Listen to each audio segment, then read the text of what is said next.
The first target to be discussed now is the insulin. So insulin. Now first and foremost, let us analyze what is the mechanism of action of insulin. What happens when we give insulin to a diabetic patient, or what is its physiological role? To understand that, let us assume that there is increase in glucose. So whenever there is increase in glucose, this is sensed by the beta cells of pancreas. So beta cells of pancreas sense this and they will start releasing insulin. They will start releasing insulin. Insulin is released in two ways. One is at the basal level and one more is stimulated. That is, whenever the patient eats food, then there is release of stored insulin. Now what does this insulin will do? Now to understand what does this insulin will do, let me take up the target where the insulin acts. So let me write this cell.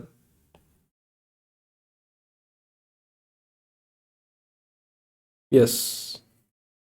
Now this is the cell on which the insulin works, and you all know that insulin acts on which type of receptor? Yes, can you tell me your general pharmacology? Yes, it acts on insulin acts on tyrosine kinase receptor. So it acts on tyrosine kinase receptor. That means it will undergo autophosphorylation. So stimulation of tyrosine kinase, it will activate the intermediary pathways, and these pathways will go inside the nucleus, and from the nucleus there are certain enzymes which get activated. So from the enzymes, certain enzymes get activated, and also this insulin is also responsible for growth. And remember, particularly in the liver, what does it do in the liver? If this is the liver, it is going to stimulate glycogen synthesis. It is going to stimulate glycogen synthesis and it inhibits glycogen lysis. So what is the net effect? The net effect is the glycogen is not broken down and there is increased synthesis of glycogen. And along with that, insulin also acts on skeletal muscles,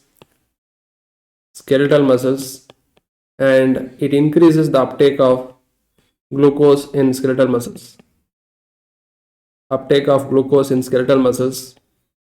And also what it will do in skeletal muscles, it decreases protein breakdown. So it decreases protein breakdown.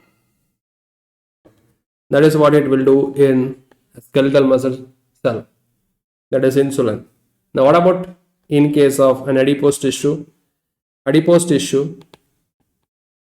What it will do is it inhibits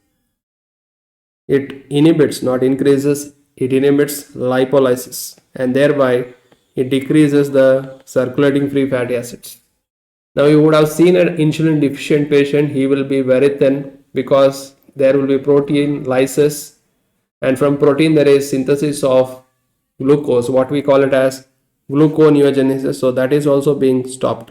So it will inhibit gluconeogenesis. So penultimately, what is the effect of insulin? To preserve protein, to preserve the free fatty acid, that is the lipids, and to utilize glucose. So what happens? It increases the uptake of glucose in the periphery. So it will not allow the liver to give glucose outside. Now, along with that, this intermediary and the proteins from the nucleus, they allow the entry of potassium inside the cell. So they will allow the entry of potassium inside, and that's the reason we use insulin in the treatment of hyperkalemia, because the potassium is pushed into the cell by insulin, particularly into the muscle tissues and also into the liver cells. And whenever you treat hyperkalemia, you should always give insulin plus dextrose.